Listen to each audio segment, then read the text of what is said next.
Add one of each vector 2, vector 3 and vector 4 nodes to the canvas. Vector nodes are packed arrays of float values. For example, a vector 2 node generates a float 2 value which contains two float components, while the vector 3 and vector 4 nodes generate float 3 and float 4 values respectively. Packed data types execute very efficiently on the GPU. Before we start, set them all as properties. We're going to use a few nodes that will be detailed in later videos. Head the panner and the time parameters nodes through the searchable node list. Add a multiply node by pressing M, a texture sample node by pressing T, then a texture coordinates node through the U key. The vector 2 node will be used for manipulating the texture's coordinates by setting the speed and direction of the panner node. So connect its XY output to the speed input in the panner.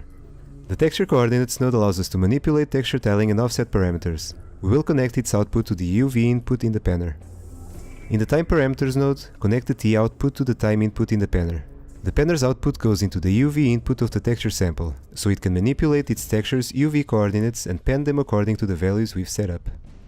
The texture sample's RGBA output goes into the albedo, but you may also drag it a second time to the A input of multiply. We'll be using that soon. Compile and observe how the material is plain white, which is the current default value for the texture sample node. We still need to add a texture to the texture sample node.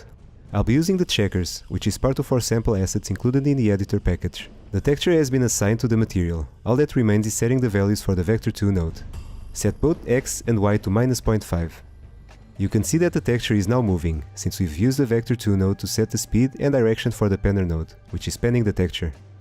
You can try out different values for yourself. The vector 3 node will be used for manipulating the color of the texture, similar to what the color node does, but without its useful color picker and alpha channel.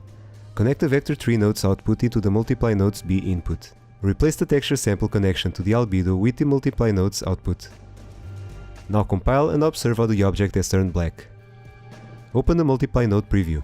Select the Y value in the vector 3 node and add the value 1. Y is interpreted in the same way as the green channel on the color node. This is due to the way the information is handled behind the scenes. The same applies for X and Z, which would be red and blue, respectively. As such, the texture now has its green channel at its default value, but the red and blue at 0. For the next example, we're setting the shader's render type and render queue as transparent, with cast and receive shadows off. The vector 4 node will be used to define different values to control 4 different inputs.